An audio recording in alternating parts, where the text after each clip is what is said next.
Let me start by saying that African Union is the most useless institutions that I have come to see in this entire world. Out of all the world's organization, African Union is the most useless one out of all of it. That institutions actually, it is full of puppets, leaders who are sitting over there and trying to speak in behalf of Africans.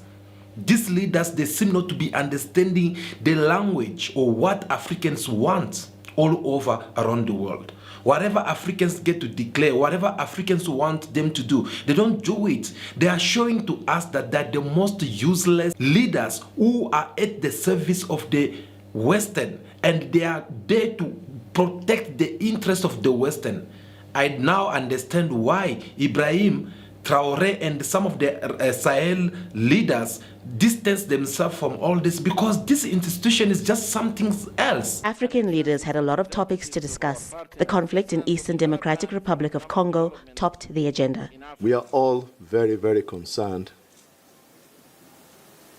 about an open regional war in over Eastern DRC.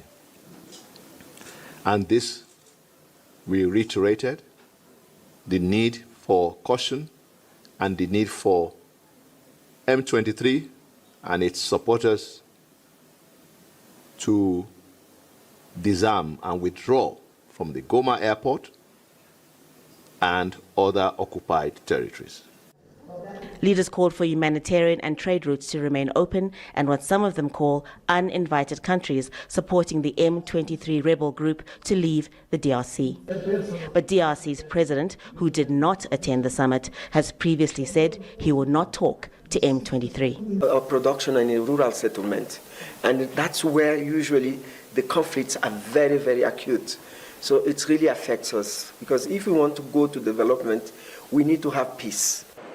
This summit was the next stage in regional efforts to end the conflict in the DRC. This AU summit, which just took place last weekend, it was a good opportunity which these African leaders had in order for them to address the matters that is happening in Congo between the Congolese government and the Rwanda, who's busy supporting or backing up the M23, that they're busy killing people in the eastern of Congo, as you all know by now.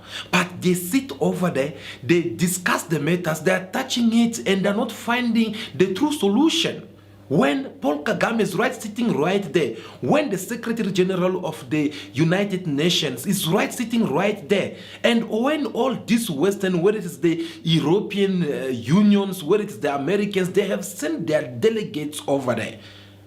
On my side, I was hoping to see them making a move so that they can send a loud message to the Western, who are the true mastermind behind what is happening in the Eastern Congo. But unfortunately, these people, they end up having another close blind eye on whatsoever is happening over there in Congo. They are talking about addressing these matters, but in reality, this is not the solution which people of Congo or people of Africa need to hear right now. So confirmed the positions that we took ourselves to enhance peace in the DRC, a position that was adopted by SADC and the joint summit between SADC and the EAC.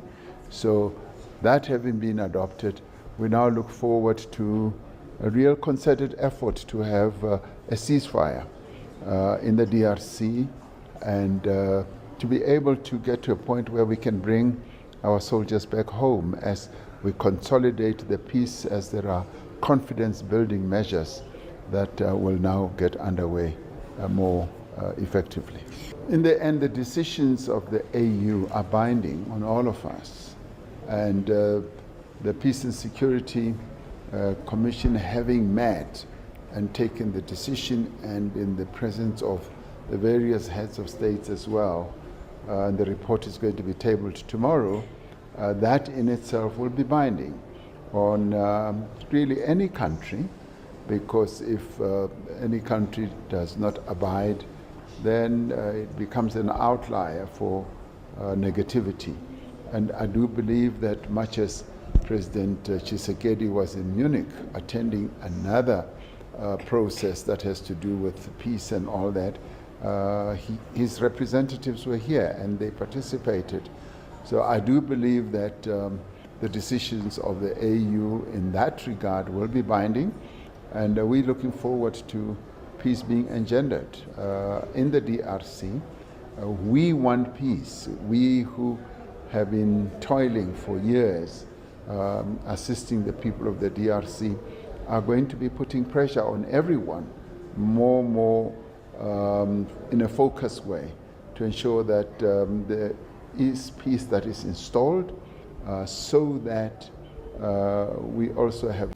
According to all the reports, they are telling us saying that no, they have asked for the ceasefire between the government of Congo and the one of these rebellions of M23 backed by Rwanda. But yet in actions, we can only see on one side of the government of Kinshasa, they are kind of like obeying to this order, yet the M23, which is being backed by Paul Kagame with his allies, they are not respecting this report or this request which the United Nations had asked them to do. Instead of the M23 respecting this order given by the United Nations, well, that seemed to be like a drop of water in the ocean. So, you know, like when you don't owe any explanation to anyone, instead they choose to not only keep Goma, which is already with some part of the D.R.Congo under their authorities, but now they have to make a move on a big city such as Bukavu. Rwandan-backed rebels have seized another key city in eastern Congo.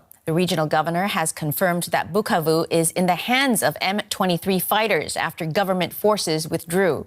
The regional capital, Goma, fell to rebels last month. And what is surprising about all this is the way they end up having Bukavu in such an easy way. No any resistance from the Congolese government. We look for the Congolese soldiers to see where they can be found. They were nowhere to be found. These M23 soldiers, they entered the city of Bukavu in such an easy way without any fight against the government of Congo. And this ended up reminding us of what the chief of this rebellion group, Nanga, had said, that after taking Goma, is going to take more cities and is going to take also Kinshasa, which is the capital of the Republic Democratic of Congo. With all the confidence, we end up understanding that how can this man be saying all this? Well, the man have the courage to say all this because he knows very well that people who are backing him, they are the one who already corrupt many people, including even within the Congolese government, who are there, who are at their service. Do you guys still remember what happened with one of the general chief commanders in Bukavu, who was caught with a SIM card, not a Congolese card, but a SIM card which belonged to Rwanda. So these are the evidence which shows that the man actually has been communicating with the whole the government of Rwanda. They're the one who get to tell him what to do, and him is there to report to them, to tell them that the soldiers that are at this point, or the soldiers, they are being ordered in order for them not to fight you, but they have to do this and that. Because we still don't understand. Normally it's supposed to be either the Congolese government fighting to get back Goma, which they had took last week. And unfortunately that's not the case, because now we're seeing a government which is allowing the rebellions, they are coming in so easily. And we are looking for Congolese soldiers. There's no way to find them because they had to receive a certain kind of orders in order for them to evacuate and leave the whole place empty. And all this, I'm blaming the African Union organizations, because this is the place where these leaders, they're supposed to be having courage to tell each other the truth right into their faces. These leaders, they are all aware that Paul Kagame, with his government of Kigali, they are involved. They are the one who are backing up these rebellions. These rebellions, they are busy destroying the life of Congolese. They are busy violating the human rights. They are unliving people over there. They are all aware about this. And instead of them sitting Paul Kagame down and teach him, if it is need for them to shout at him, they can do so. They are not doing that. Instead, they are even talking to him, if like they are speaking to him indirectly, knowing very well that this is the man who's behind all this and is working together with the Western. Instead of them having the courage to condemn what is bad, as we all doing it right now, Well, these leaders, they were just sitting there and then they act like they were addressing strangers and they are not even able to address the proper problem. All they are telling us that no, we are calling for both parts, they must respect this and that, they must do this and that. But yet you can see one of you, your homologue, is busy losing power. And these people, they are busy destroying all their mission. They want to take him over by not respecting. This man was elected. This man, there's a people who fought for him to be in that power. Yet you are not doing nothing. They are busy killing innocent people and you are busy celebrating with Paul Kagame like nothing is happening there. And these are the things which are giving Paul Kagame even more power, because the men seem not even to give up. At first, he used to deny of his involvement in Congolese activities. The others, maybe they have been recruited from different places, but the main bulk of this group, including the leaders of M23, came from Uganda. They did not come from Rwanda. So how did it become Rwanda's problem? So why doesn't DRC address the problems of their own people? Why do they have to put the weight of that on our shoulders? And I asked another time when we were having a conference like this, if anybody thinks Rwanda is in DRC, why should Rwanda be in DRC? M23 are not Rwandans, please. These are Congolese. But right now, he's not denying it. Right now, Paul Kagame is even more clear. Have listened to what Paul Kagame, he recently said about what is happening in Congo right now. Paul Kagame did not beat around the bush. He have to address the matters in the rightful way, because he believed that it is all about Rwanda and the life of those Congolese women and children who are dying each and every day over there in Congo. It does not matter for him when he said this. When it comes to defending this country that has suffered for so long and nobody came to the help, I don't need permission from anybody.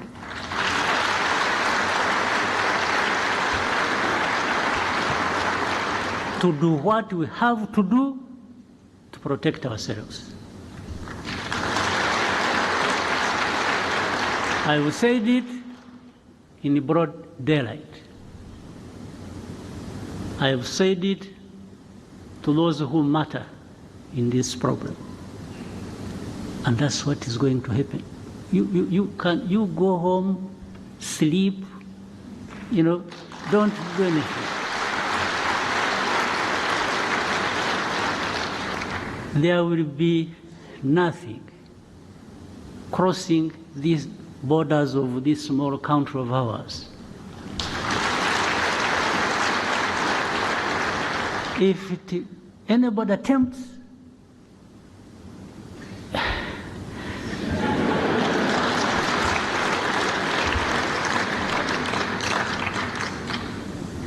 so ntimugatinye ibitumbaraye.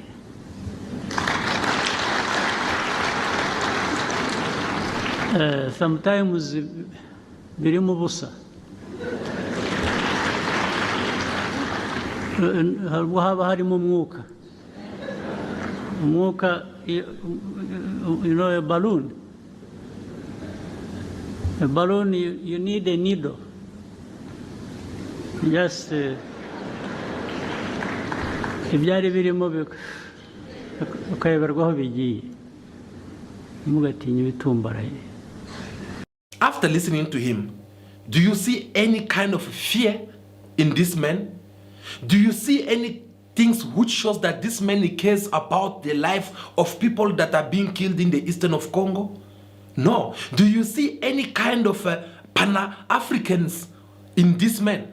No. Do you see this man even care about whatsoever the international community have said, or the United Nations had called for him to cease fire in Congo? No. Actually, he's not even afraid of anyone.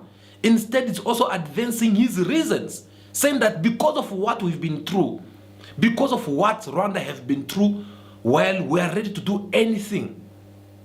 Anything. And You know, before you used to make an excuse of saying that no, there is no troops, Rwandan troops in Congo. Instead, all we have done so far, is to deploy more soldiers on the borders between Rwanda and Uganda and Rwanda and D.R.Congo, because we don't want anyone to infiltrate our country. But today, do you see Paul Kagame denying again the presence of Rwandan troops in DRC? No. Do you know why? Because there's quite a lot of evidence out there which shows that, yes, Paul Kagame is the one who's behind all this. Paul Kagame have sent his soldiers in another sovereign country, in another African country, in order for them to go and put a lot of instability, in order for them to remove the leaders who are in power over there by killing innocent women and children.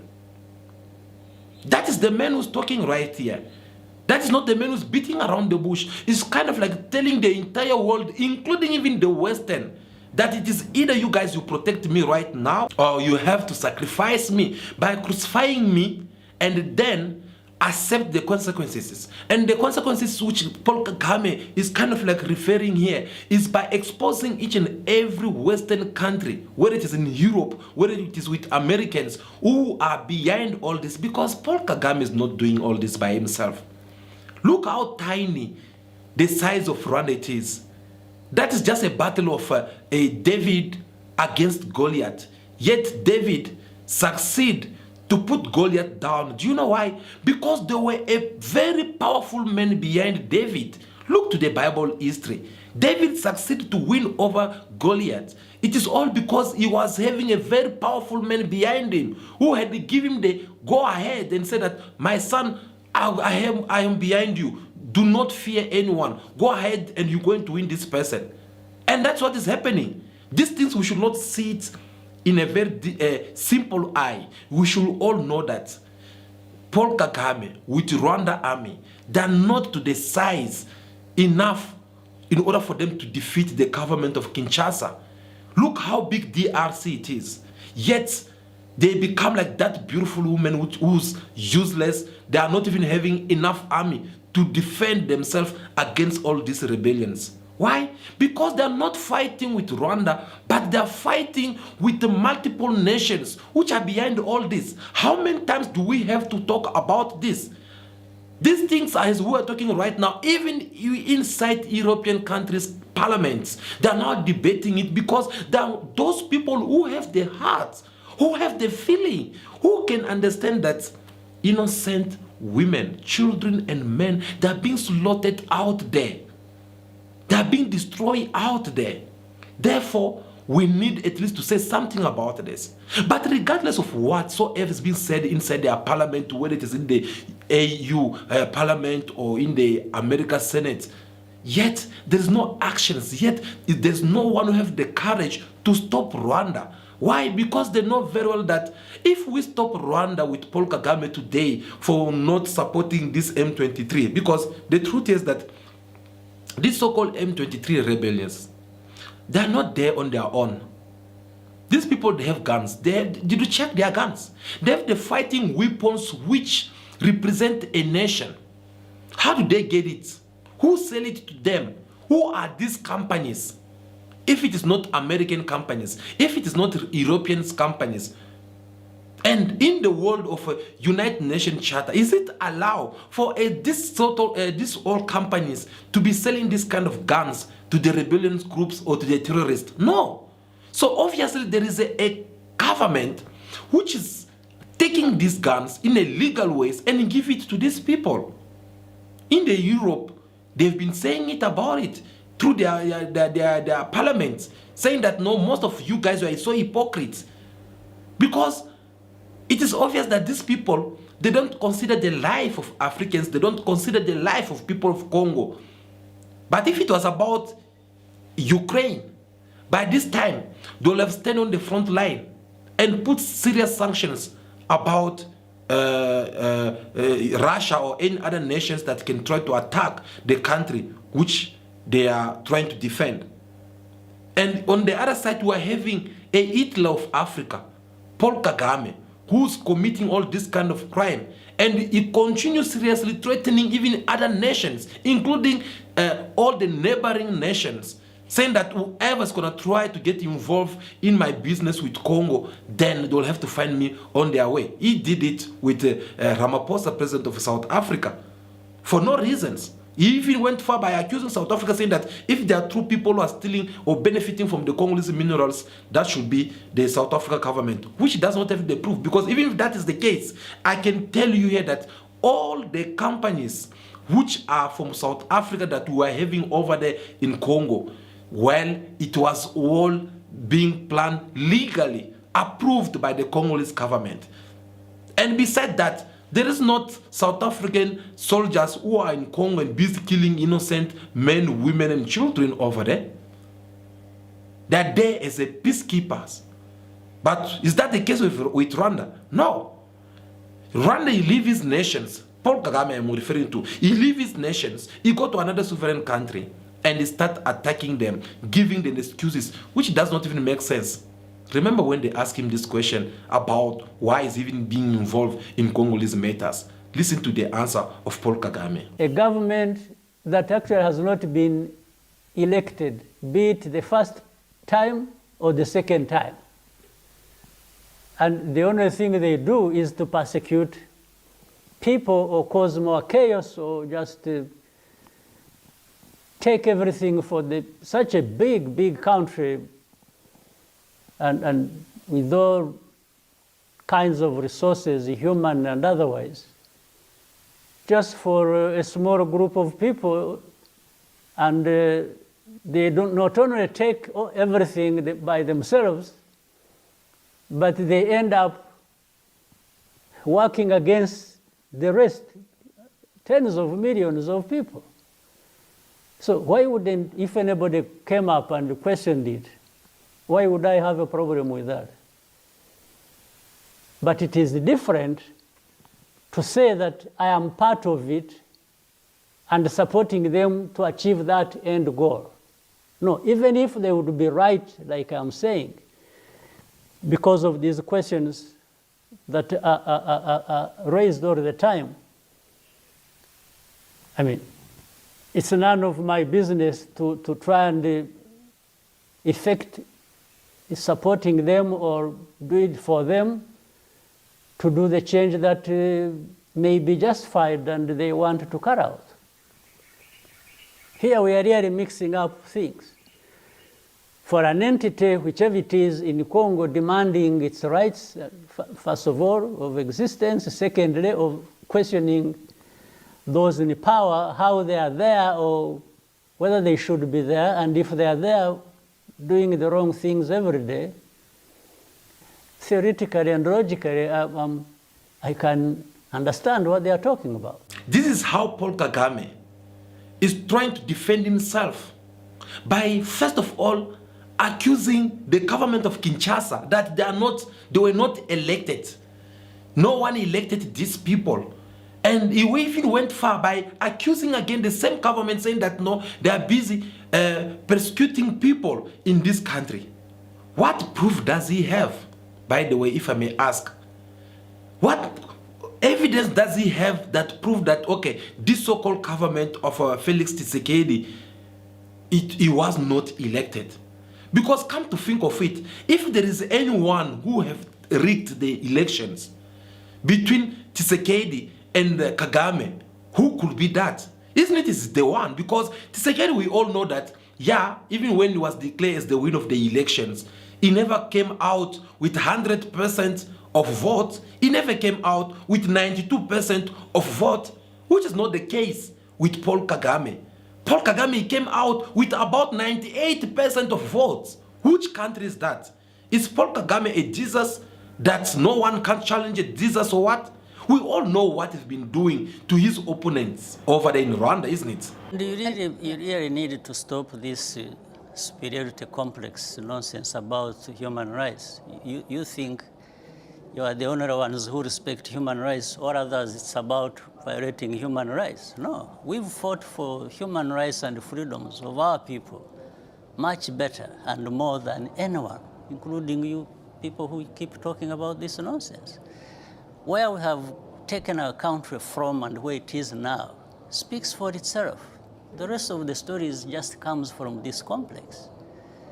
You know, these two worlds where there are people who know everything about human rights and all kinds of things, and another world where people are just people who don't know. But these are our human rights. It's not, when we respect the things we respect in our countries, it's not for you, it's not for anybody else, it's for ourselves. Is it not So a universal you don't sit right? there. Yes, it is universal, but you don't sit there. If it is universal and you believe it, then you don't become the judge yourself. You don't start telling the others what to do, what they should not to do, or that what they are doing is not to your satisfaction. Who are you? When you were there just talking about more or less nonsense, because do you reject the accusations, for example, from it's Amnesty rubbish, International? absolute rubbish. You reject Rwanda that? is completely different from what it was 25 years ago. In fact, maybe you need to be looking around in Europe. You are violating people's rights. When we have this problem of people being bundled and sent back to sink in the Mediterranean and so on, and so many people being mistreated in your own countries, why don't you talk about your human rights and stop just offloading everything? Well, this is a development conversation, so No, in the it's context not. of development. You are not the one to determine what conversation Okay. or what points to raise in any conversation. We are asking questions, this is what I'm saying. You are asking questions and you are giving yourself answers. This is the man who scared everyone who want to oppose him. This is the man who assassinate even those who were in exile. How many of them he killed in South Africa, and how many of them he tried to kill in South Africa and all over around the world? How many of cases does he have so far because of him trying to killing each and every person who wants to resist him? Because the man he believed that he's been there, so he want to die in power, forgetting that even after he die, there's a life to live after all. And people of Rwanda, they will live life, they will find someone else. So it should not be someone who have to come and give us a lesson of who was not elected and who's being elected, because there is no way Paul Kagame will tell me that was elected if it did not rig the elections. Because that elections that took place in Rwanda, it was not free and fair. We all know about that. This is the man that does not even respect the human rights. He scares everyone. You can't criticize him. I mean, this is a dictator, guys. We are talking about any dictator. So he don't have anything good that he can tell us about this. Now he's talking about the government trying to do this and that. But guys, even that's the problem. I mean, if that is a problem, if that's true as he's trying to make it look like, that no, the Congolese Tutsi, they are being executed over there, they are being this and that. What is your business? You say very well that they are Congolese Tutsi. That is a problem. You should leave it for the Congolese to solve it among themselves. If you have problem with that, go and address this problem in the United Nations, in the African Unions, these places where you guys usually meet. This is where you need to go and address this problem. That's what they usually do. We're seeing it right now with Donald Trump and Elon Musk trying to address the conflict between the Boers farmers in South Africa with the ANC government. We're seeing it in Sudan, where they are talking about the full community and all this. These are the matters which need to be discussed in big platforms according to the issue. But that does not give you the right for you to leave your country, to go all the way to another nation, and now start killing people over there. Because you are accusing the government of Congo executing people. But this your M23 boys that you have sent over there in Congo, they are killing each and every day. So far, they are talking about 3,000 people who have lost their life. Who's now executing people over there? Can you tell us? So Paul Kagame must stop fooling people, because we are not children to just listen to what he have to say. But he not stop there. Listen to what he had to say after that. As for M23 is one party, there are even bigger parties to the problem. Do you want me to sympathize with the Kinshasa government that is actually the root cause of all these problems or behind these problems we have today? Of course not. Do you want to question whether I would have any sympathies for M23? I will, based on facts and evidence. One, this is a group representing a bigger group of people that are being persecuted, that are actually being killed, that are being displaced. And we have so many refugees here in Rwanda, hundreds of thousands from that situation. And this is not the first time, by the way, they are fighting. So why does it come 10 years after? Secondly, they are being persecuted like that because they are being associated by the people in Rwanda. M23 say these are Tutsis, so they should go to Rwanda. But we are not, Rwanda is not the one that took them to Congo. So the issue of being sympathetic to M23 or to, I mean, actually, I wonder why wouldn't anybody be sympathetic to them? If anybody has a sense of judgment, correct judgment, of identifying the problem as it is. Would I sympathize with FDLR in Eastern Congo? Do you want me to sympathize with the militias the Wazalendo the government has put together to fight this ethnic war? Do you want me to sympathize with the Burundi that has entered this conflict on ethnic basis, that is also involved with the government in persecuting these people or fighting them or killing them? Now, here, once again, Paul Kagame is telling us that instead of him sympathizing with Kinshasa, with the government of Congo, he rather sympathized with these M23 rebellions who are busy committing serious massacres, who are busy violating the human rights, who are busy breaking up all the international rules which they had signed for.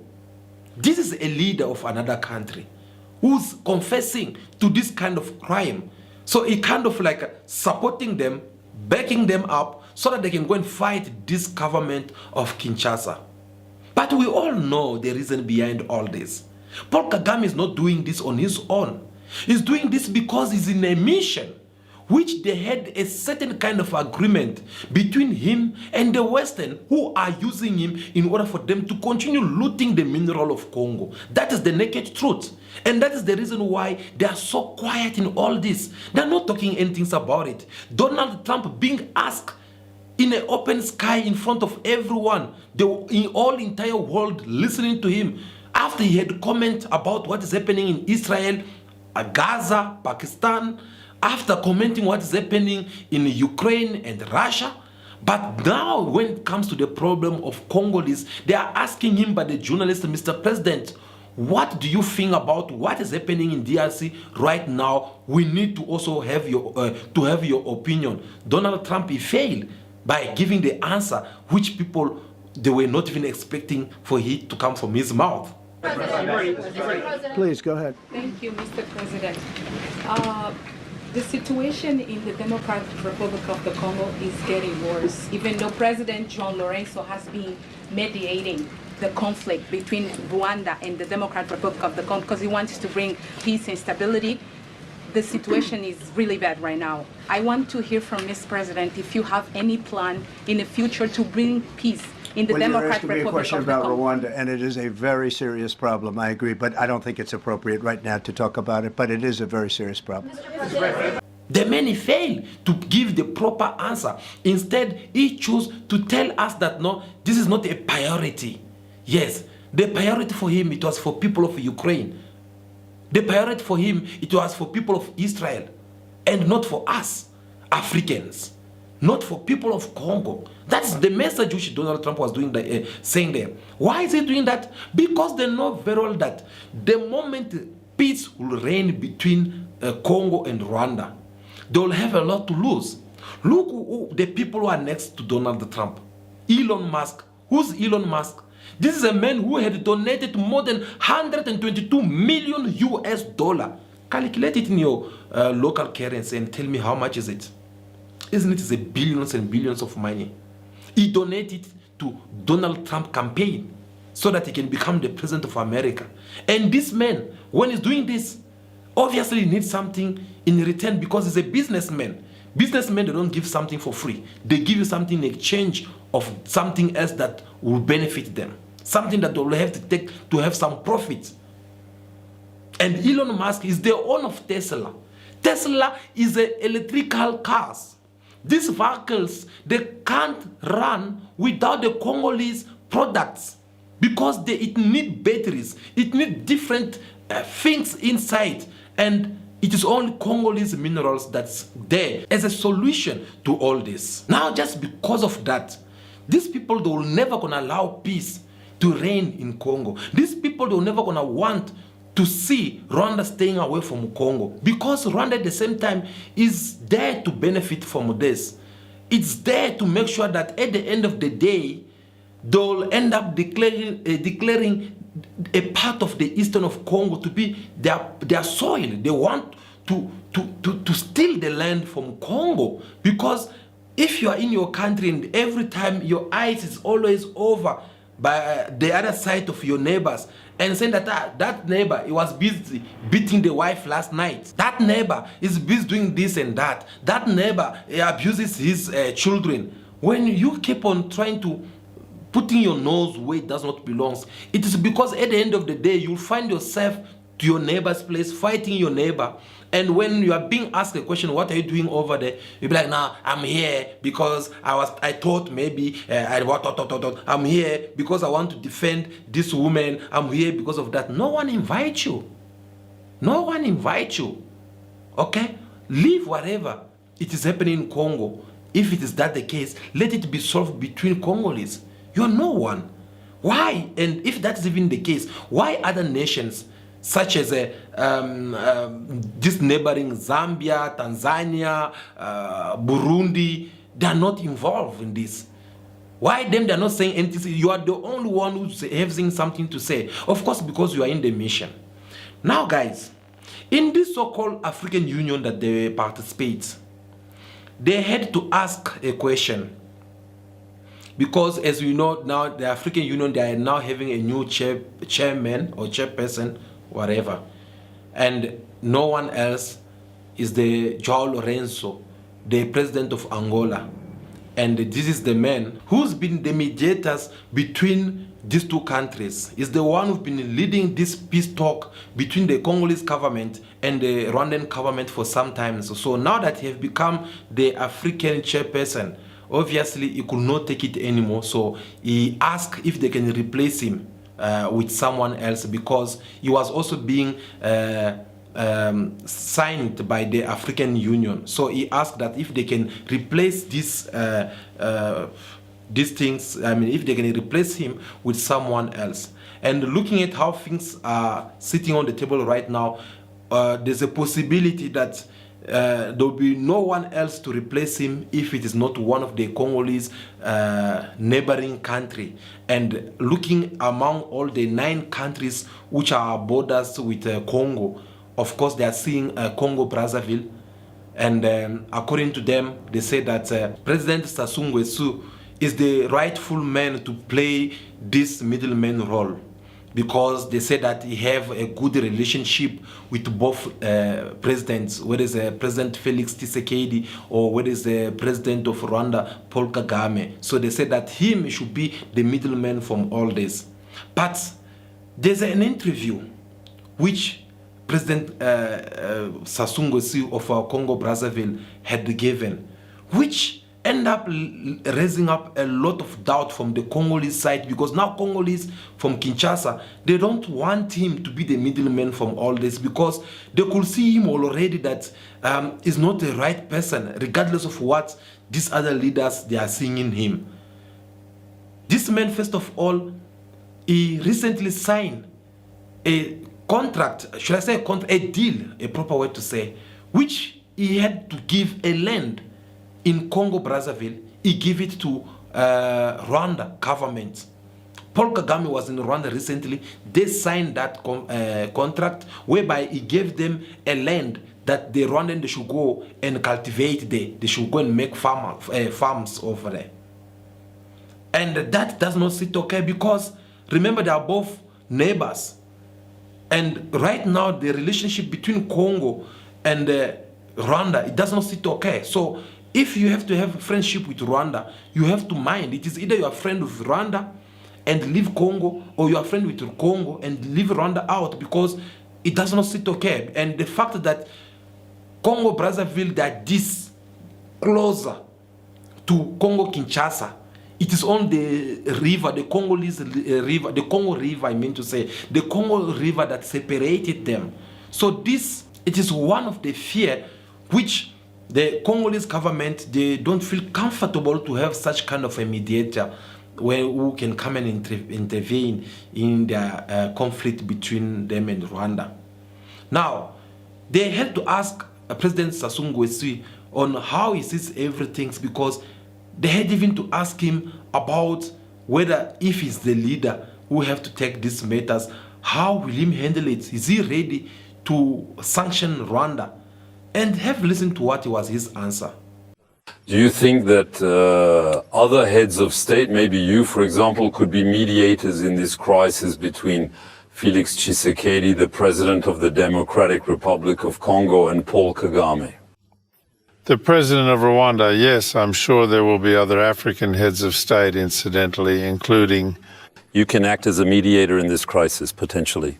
Well, that's what we'll see, but... You're not pushing him away. You have good relations with both presidents. It is? I mean, we have good relations, and with the two presidents, we have discussed this issue in the past with the President Tshisekedi and with the President Paul Kagame several times. But to smooth out the differences between you, which are severe, we saw it during meetings here, we see it on the ground. Do you think they should meet? They've been avoiding each other lately. Yes, I think we will create the conditions for them to meet. I don't see how such a problem could be solved without the two leaders meeting. Conditions should be created for them to meet. Is the DRC demanding sanctions, including African sanctions against Rwanda? Do you support it, or do you think it is counterproductive? Well, we are in a conflict situation. Each side is trying to get some advantages. But for us, what is important is that dialogue. It's a blind in one form and another. So no sanction, you are not in favor of it. I'm fine, I got it. Good. The sanctions have not always solved the problem. What matters to us is the search for a real solution. Is that it? Then in LA. Crisis, can the African Union achieve it?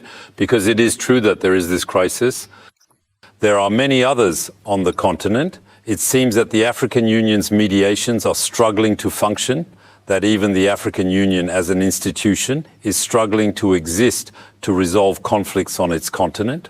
This is somewhat true, but Africans have traditionally been capable of solving their issues independently. It is not necessarily required that. We follow the example of others, especially not without Africans, and we do not reject the contribution of other partners and friends in the world. But Africa must be at the center. You see why I always say that African leaders are so hypocrites? You see why I don't trust African leaders? Because when something need for them to react, be honest to one another as brothers from one mother, and tell each other the truth and condemn what is bad, they become to be so hypocrites. They rather prefer to act like they're not aware about it, like they try to do things differently. President Sassou Nguesso from Congo Brazzaville is well aware of this whole entire situation for many years. He knows the truth. If there is one person who knows the truth about all this, it is him. It is Yoweri Museveni from Congo, from Burundi. It is who else? The former president of Burundi, Nkurunziza. These presidents, they know the entire truth of what is happening in Central of Africa. Because this is a matter which concerns the whole region. Yet, see how it get to react. Instead of saying that, no, I'm going to go there and address the matters and call each and everything for what it is. It's going there like, no, you see, the thing is we are Africans, blah, blah, blah. But you can tell, even if you are Africans, even if you are brothers from one mother and one father, when someone is wrong, before you get to condemn, before you address, after listening to both sides, you need to have also the courage to tell the person that, no, look, bro, you are wrong on this one. You're supposed not to kill your wife, your brother's wife. You're supposed not to be killing your own nieces and your own nephews. At least have the courage to condemn what is bad. But what is he doing in all this? Already is giving the bad impression, intention, to say, when they ask him, because right now, the only way or the only thing can stop Paul Kagame from all this, after listening to the footage which I played for you, where he's saying that we are ready to do anything after everything that we've been in this country, while we are ready to do anything, so we're not going to listen to anyone and no one will never going to stop us. Those are his words and not mine. A man who sounds like that, a man who's so determined to go ahead and continue doing whatever he's doing, even at the cost of a human life. The only things that can stop him from all this is by coming with sanctions. Is by coming, for example, saying that from now on, Rwanda, you're not going to buy fighting weapons. From now on, you're not going to receive this and that. They're not doing it. They're not doing it. Where is the African Union? They're useless organizations. They're not doing it. The Western, they're not even doing it. The only sanctions they feel like doing or imposing on other nations is for them to come to South Africa and tell South Africa that, no, we're going to cut the fundings of the aids and what. But where people, everyone is expecting them to take actions, they're not doing it. The kind of people who are living with. And here comes now a person who's supposed to be the middleman, who's supposed to call each and everything by its name, who's supposed to be condemning what is wrong and what is bad, is coming and saying that, no, sanction never solve any problem. Sanction never worked. Sanction is not good for people of Rwanda. But yet, they are busy killing people. So, what solution are they saying here? And this is what end up raising up a lot of doubt on the Congolese side from Kinshasa for them to rely on this man. Because if there were one person who can come forward and tell people the truth, that would be him. He knows the whole situation. This man has been in power for so many years. Again here, I say, as I said at the beginning, I'm blaming the African Union. Because for me, I found it is a very useless organization. Now I understand why people such as Ibrahim Traoré and different leaders are distancing themselves, isolating themselves from this organization. Because it is an organization which showing that actually these leaders, they can be guarded over there. But at the end of the day, they are not the one who are deciding. Someone have to decide. As I always ask every time, what does the representative of the European Union do in the meeting, in the conversations which concern Africans alone? Why do they always have to invite the presence of the Europe in this African summit? Then they are even giving them the platform. They will call Antonio Guterres, the SG of the United Nations, to be there. For what reason? We all know that this man is a representative of this Western. He will come and take all your secret that you guys are discussing among yourself, and it's going to go and report it to the United Nations. It's going to give it to the US, it's going to give it to the British and France, and at the end of the day, they'll come and stand on your way. Yet when these people, these Europeans, when they sit on their corners, when they're discussing their own problems, you are not allowed to attend their conference, whether it is their parliament session, without their invitations. They don't invite you, yet you guys are just there. allowing them to come in. So this is an institution that Africans, a true Pan-Africans, we can't really believe in it. We can't relay for any good things to come out of this institution because they are not really trying to be there to defend Africans. They are not there to solve the problem of Africans. See, there's something small like the one of Congo. They are not able to decide. The one is happening in South Sudan. They are incapable of deciding. They are not able to handle African matters. Even when they say something, no one listens to them. Proof to that, when they send a delegate, which was represented by President Cyril Ramaphosa of South Africa, and 6 more countries of Africa like Egypt, Nigeria, Congo, there were a couple of them who went all over to see Vladimir Putin and Ukraine. Did you guys still remember what they did to them? How they came back all humiliated. So the voice of Africans, it does not count anymore. As I asked this question in the video that we discussed with you yesterday, that how come we are 54 countries, 54 flags that represent our sovereignty in the United Nations, yet our voice is not being heard in the United Nations? Regardless of what we have to say over there, no one pay attention to us. No one ever tried to listen to us. Why? Because of our skin color. Why? Because of the former mentalities which they still have of what happened during the time of their colonizations. They're still seeing us in the low space. They don't want us to be in the same level. They still want us to be listening to what they have to say, but them they don't have to listen to what us we have to tell them. So I think the solution to all these conflicts that we are seeing between Rwanda and Kinshasa should be for the Africans and African leaders to have the courage to look Paul Kagame into the eyes and tell him the truth of what he's doing, that what you're doing is wrong. We're going to dishonor you as our fellow Africans if you continue like this. Because you know very well that these Western are not to be trustworthy. Today they're using you. Once they're done with you, they'll make sure that you don't even stay alive. They'll kill you. So we don't want to lose you. It is either you come and join us by being united as a one family, and stop your nonsense that you're doing to facilitate the Western in order for them to come and steal the Congolese mineral. Guys, thank you so much for taking your time to watch this video until now. I really do appreciate your presence. I really do also appreciate your time watching this video until now. I'm asking you, give us your thumbs up. We really do appreciate that.